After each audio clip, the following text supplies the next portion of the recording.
माझं नाव योगिता पाटणकर. मी मीरा रोडवरून येते. माझी आजची साक्ष ही माझ्या मुलाबद्दल आहे.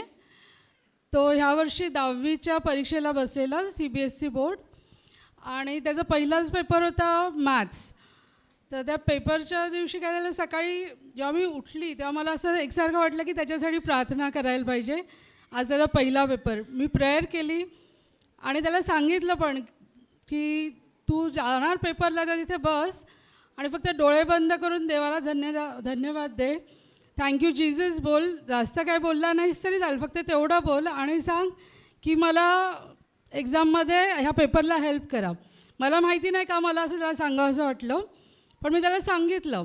आणि तो जेव्हा घरी आला पेपर देऊन तर मला बोलायला लागला की आजचा पेपर खूप टफ होता. म्हणजे त्याने खूप तयारी केलेली, पेपर तरीसुद्धा त्याला एवढा टफ गेला. फक्त 66 मार्क्सचा पेपर लिहिला त्याने आउट ऑफ 80.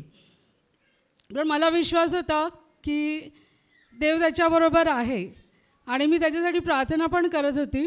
कारण आत्ताच त्याचा रिझल्ट डिक्लेअर झाला आणि त्याच्यात त्याला 66 पैकी 65 मार्क्स मिळाले. तर ह्याबद्दल मी देवाची खूप खूप आभारी मानते.